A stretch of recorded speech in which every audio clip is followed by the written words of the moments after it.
and happy day. Happy Wednesday wisdom. And I just said it incorrectly because it's incorrect on my screen. It is Wisdom Wednesday. Today is Wisdom Wednesday. Happy Wednesday wisdom. Oh my gosh, I don't know what's happening. We're having a technical problem here. Everything that I'm saying is coming right back to me. And we're just gonna keep going. So I'm gonna say it again. Welcome to Wednesday Wisdom. Thank you for being here today. Wow, that's what happens when you go live. Things happen, right? And and things happen. That's what our life is. Well, I am so grateful that you're here today. So pleased that we get to talk about your choices. And if you're here, the likelihood is that you received an email or you saw us on social media. And we had big questions for you to unpack in that email. So let's go through them together. I have them right here. So I make sure to ask them in the sequence that you received them. So, what are you ready for? What are you choosing for yourself? And you know, it's just two choices, okay? So, are you choosing more love in your life or more hate? What's your choice? More love or more hate? Are you choosing more peace or more war? You get to decide. More peace or more war? Are you choosing to have more bounty, to be more bountiful, more prosperous? Or are you choosing scarcity and limit? Are you choosing to thrive or are you choosing to suffer? Choices. Each question posed gave options, and with those options, whatever you decide, however you choose, it's what you're going to bring into your life. So here's the wisdom. What you think about, what you're focused upon, what you give your energy to is what manifests even more in your life. And if you do it long enough, it becomes rooted and a consistent part of your life. So if you choose more love, then you are choosing to be more loving. If you choose peace, then you are choosing to be more peaceful. Peaceful with the thoughts that you're thinking about yourself and about others. Loving with how you show up for yourself and for others. And what does that look like? Because we hear those words, but what does it really look like to love yourself more, to be more loving to yourself? Well, one example is what just happened here. In the very beginning, technology went phooey, and then all of a sudden here, so much noise, all of a sudden, just as we aired. So I could have chosen to do some beat up, like, oh my gosh, how could I have prepared for this technology not to go wrong? How could I have prepared so that we wouldn't hear all those sounds in the background? I could have totally beat myself up. But instead, you saw in real time, you saw right here, things happen. It didn't change my excitement from being here with you. Makes me go, was there anything that I could have done differently? And I'll figure that out. And then if there is, I will do it. And it just looks like a learning opportunity. How beautiful is that? And I can wholeheartedly say that at one point in my life, it would not have been that way. I would have done the beat up because I didn't know how to be loving with myself or to myself, which also meant that I really didn't know how to truly do that to another. It was all topical. And if you want to be more peaceful, how are you more peaceful with yourself? Your self-talk is another way of being peaceful. How you hold yourself, how you think about yourself. So peaceful falls into the same understanding and self-talk as loving.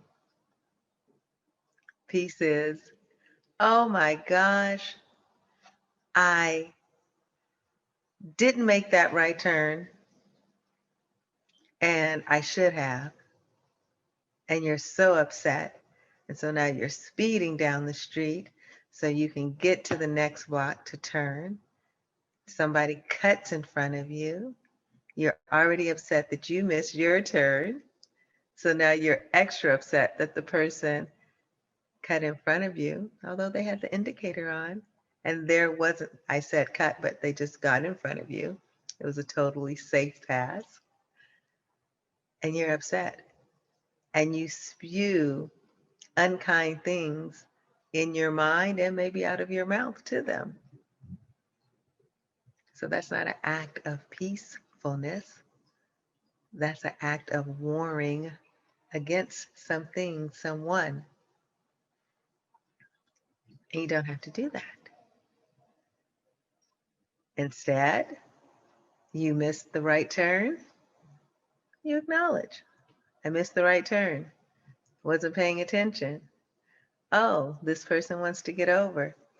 Sure, they can get over because I'm going to get where I'm going safely. I'm not going to stress. If I'm going to be a couple of minutes late, maybe that means I should have left a couple of minutes earlier. Yeah. Peacefulness within you. How are you thinking about things that arise? Are you thinking about them from a point of contention, or are you bringing peace to them? Are you with me? Yes. Yes, yes, yes, I know you are. And then I asked if you wanted to be more bountiful, or if you want to stay in a place of scarcity. And I'm not just talking about finances. I'm talking about every area of your life. Because when you're bountiful, when you are prosperous, what happens? It shows up in all areas of your life. If you're bountiful in your creativity, then isn't it amazing how the more creative you become? Or if you're already bountiful financially, isn't it astonishing just how much more money comes to you? Or if you're bountiful in your loving, it is miraculous how much more love comes. And the same thing is applicable to scarcity. Remember, at the very beginning, I said, what you're thinking about, what you're focused on, that's what's going to manifest in your life. That's what takes root into your life. So if you have a scarcity mentality, if your thoughts are, wow, I'm afraid of something bad happening, or I am afraid that someone's going to hurt me. If the thinking is always less than, if it's punitive, if it's not expansive and nurturing, then it just becomes less and less and less until there's almost nothing there. You get to choose that. And then I asked if you want to thrive or do you want to suffer? So many, so many. I was having a talk about this that you'll see. People like to talk about what's not working in their life. They like to talk about the things that are kind of wonk, wonk, wonk, instead of the things that bring them joy, the things that support them in thriving, the things that they feel competent about, the things that add a smile to their face. Those aren't the usual topics of conversation. It's something else. And do you hear that everything that I'm saying is a choice? Because you are with you all the time and you get to choose your thoughts and what you're focused on. You heard me say last week, choice points. At every moment, we are at a choice point. And our responsibility to ourselves is to learn to make self-honoring choices. And the self-honoring choice is a choice that honors who you are and who you are developing into. So for example, if you're going to be more loving, more peaceful, thrive, and be bountiful, then you make choices that emulate those things. So for example, you're having a disagreement with your partner, and something comes to mind that you want to say to your partner that you know will be really hurtful. And in the moment, because you're heated and you really want to say it, but then you remember what you're choosing in your life. You're choosing love, you're choosing peace, you're choosing to thrive, you're choosing to be bountiful. You swallow those words. You don't say them because they don't contribute to anything that you want to add to your life. So you figure out another way to communicate exactly what you want to express without hurting the person you care about. Or it can be a person that any person, without hurting someone else. Because what? What it does for you, it honors you. It honors who you've decided that you are and who you're choosing to be. It's a self-honoring choice. And if you were with us a couple of weeks ago, we talked about once you decide who you are or who you want to be, then it's so important who you have in your ear. Like right now, in my ear, in addition to talking to you, there's somebody that's hammering or something that's going on right now. See? Yeah, there's a lot going on today. So, am I going to beat myself up? No. Am I going to say, is there something I could have done differently to prevent this from happening? Yes. Did I already think about the resolve now, the solution? Yes. So that's what I'm going to do. So I will never have to hear, or maybe not never, but most likely will never have to hear again someone else pounding, banging when I'm talking to you. So I digressed a little because this is experiential communication, right? Because it happens. Choice point. Just now I made a choice point to share with you what was going on in the moment. And you could see how I am relating to it in the moment. So, choices, choices, choices. You are always deciding who you are. You are always teaching yourself who you are, if you honor you or not.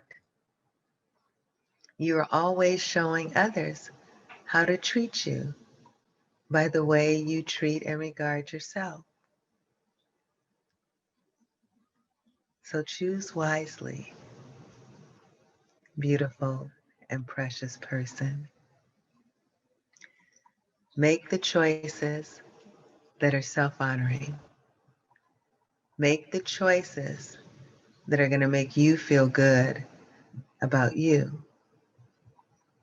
Make the choices that are what you want to see in your life. Make the choices that make you stand with your head up, your shoulders back, knowing that every step you're taking is one of self-honor. You choose,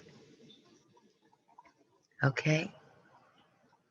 So the wisdom for the week, and the wisdom that I hope you keep with you for all the days of your life, and share it with every person you know, is to make choices based upon who you are, who you want to be, and what you've chosen to see in your life. All that to say, make self-honoring choices and watch your life ascend higher, expand wider, deepen, and see yourself, experience yourself having a fulfilling life. Okay, that's what we have for you today. This is your Wisdom Wednesday. Thank you for being here, and have a beautiful rest of your day, and I'll see you soon. You know what I'd like for you to do? Grab it, put it in your heart, the wisdom of this communication for you to make self-honoring choices, and keep it there. See you soon.